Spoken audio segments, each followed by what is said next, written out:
ಒಂದು ಫೋಲ್ಡ್ ಮಾಡಿ, ಮತ್ತೆ ಹೇಗೇನು ಇನ್ನೊಂದು ಫೋಲ್ಡ್ ಮಾಡಿ, ಆಯಿತಾ? ಸೊ ಮಧ್ಯಕ್ಕೆ ಇಟ್ಕೊಳ್ಳಿ, ಮಧ್ಯಕ್ಕೆ ಸ್ವಲ್ಪ ಮತ್ತೆ ಇನ್ನೊಂದು ಫೋಲ್ಡ್ ಮಾಡ್ಕೊಳ್ಳಿ. ಯಾವುದಾದ್ರೂ ಒಂದು ಮೂಲೆಯಲ್ಲಿ ಸ್ವಲ್ಪ ಹರಿದು ತೆಗೆದುಬಿಡಿ, ಇದಿಷ್ಟು ಮಾತ್ರ ಹರಿದು ರಿಮೂವ್ ಮಾಡಿ. ರಿಮೂವ್ ಮಾಡಿದ್ರೆ ಓಪನ್ ಮಾಡಿ.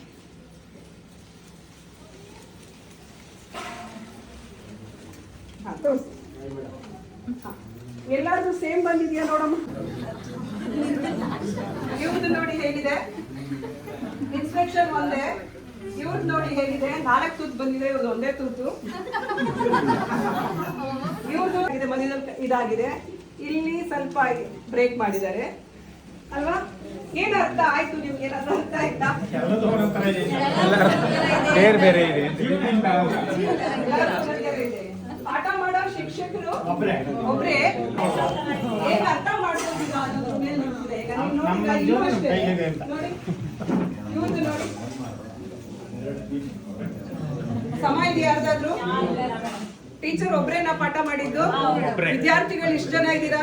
ಎಲ್ರಿಗೂ ಕೇಳಿಸ್ತಾ ಇತ್ತಾ? ಎಲ್ಲರಿಗೂ ಒಂದೇ ಇನ್ಸ್ಟ್ರಕ್ಷನ್ಸ್ ಕೊಟ್ಟ?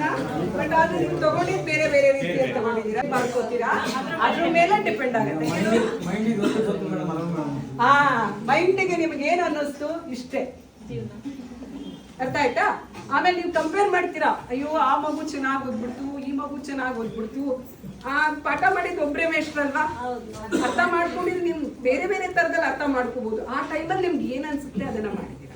ನಾವು ಫ್ರೀಡಮ್ ಕೊಟ್ಟಿದೀವಲ್ವಾ, ಅಷ್ಟೇ. ನೀವು ಅದೇ ತರ ಫ್ರೀಡಮ್ ಕೊಡಿ, ನಿಮ್ಗೆ ಹೆಂಗ್ ಅನ್ಸುತ್ತೋ ಹಂಗ್ ಮಾಡಿ. ಬಟ್ ಏನೋ ಒಂದಾಯ್ತಾ, ಅರ್ಥ ಆಯ್ತಾ? ಸೊ ಅಷ್ಟೇ, ನೀವು ಅರ್ಥ ಮಾಡ್ಕೋಬೇಕಾಗಿದೆ. ಎಕ್ಸಾಂಪಲ್ ಮುಖಾಂತರ ತೋರಿಸ್ಕೊಂಡಿದ್ದೀನಿ. ಸೊ ಆಲ್ಮೋಸ್ಟ್ ಎಲ್ರಿಗೂ ಅರ್ಥ ಆಗಿದೆ ಅಂತ ಅನ್ಕೊಳ್ತೀನಿ. ಇನ್ನೇನು ಜಾಸ್ತಿ